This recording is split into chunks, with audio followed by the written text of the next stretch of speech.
Anger often does more damages than all other emotions that we carry from time to time. So one of the important aspects is how do we manage that anger? It's absolutely normal to be angry.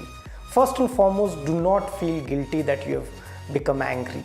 It all depends on how you express that anger. Before that, you need to understand why this anger comes in, and that's where emotional intelligence can help us. First and foremost, there is a thought behind every emotion. Okay, take an example that you have run into fury with another co-passenger just because he has been too irritating while you're on a flight. Or just imagine that you run into anger because somebody has dangerously cut your car while driving on the roads. Okay, more and more such road rage cases, etc., are result of uncontrolled anger. If anger is not managed well, or if it will not be regulated, then it causes more damages than one can even think about, because the consequences are unknown. So the first and foremost thing that one has to really look forward or understand is the cause of anger. Okay, while driving car, somebody has dangerously cut in front of me. So the first thing is there's a shock, disbelief. How can somebody really cut dangerously?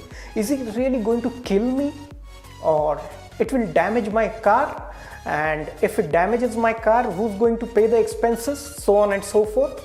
And this thought, this shock, this disbelief, this trigger has flipped the anger, and that's the flashpoint.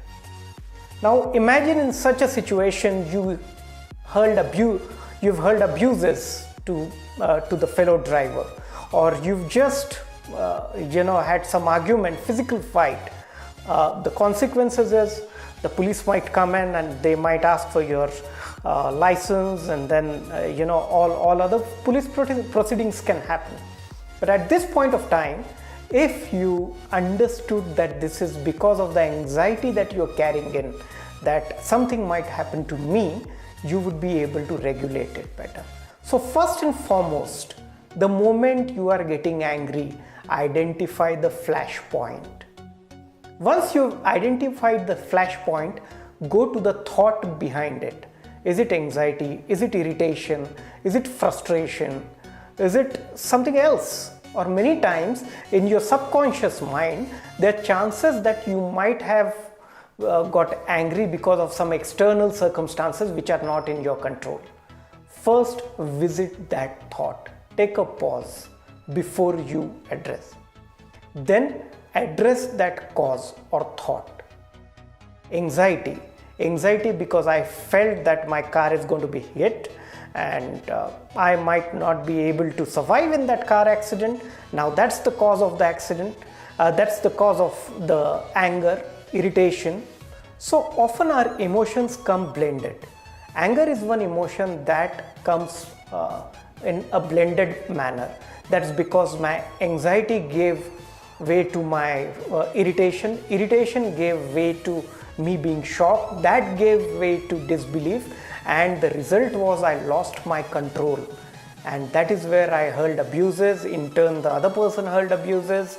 It entered into a physical fight. Then we had to call the police, and then the entire situation went out of control. Now in the same fashion, if immediately I gather my thought in a flash of a moment, though I am angry, I get it aside. In a neutral expression, I tell the person that this is not done. I'm not going to tolerate it. Ask him to pay for the damages, and then we settle it out, saying that I understand that you're in a hurry, but this is no way to drive, and I'm not going to accept it. Say it in a very neutral, in a calm, composed but firm manner. You can be polite being firm. Okay, so be polite but be firm, and tell the person that this is unacceptable.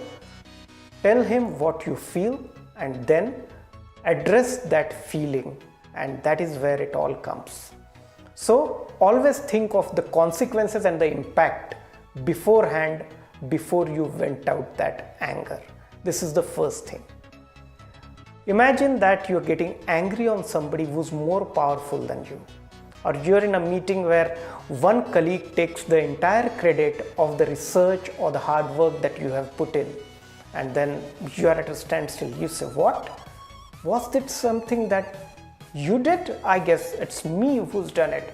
There's a feeling of shock, anger, disbelief, irritation, frustration, okay, helplessness, and that has caused damages. But before you cause a permanent damage to your relationship with the colleague, you can always take up a way where instead of being silent, you voice it in the right and appropriate manner, saying that you would appreciate if that person gives you the credit of the work, you value him as a colleague and this behavior is unacceptable, and you really look forward to working with him or her again.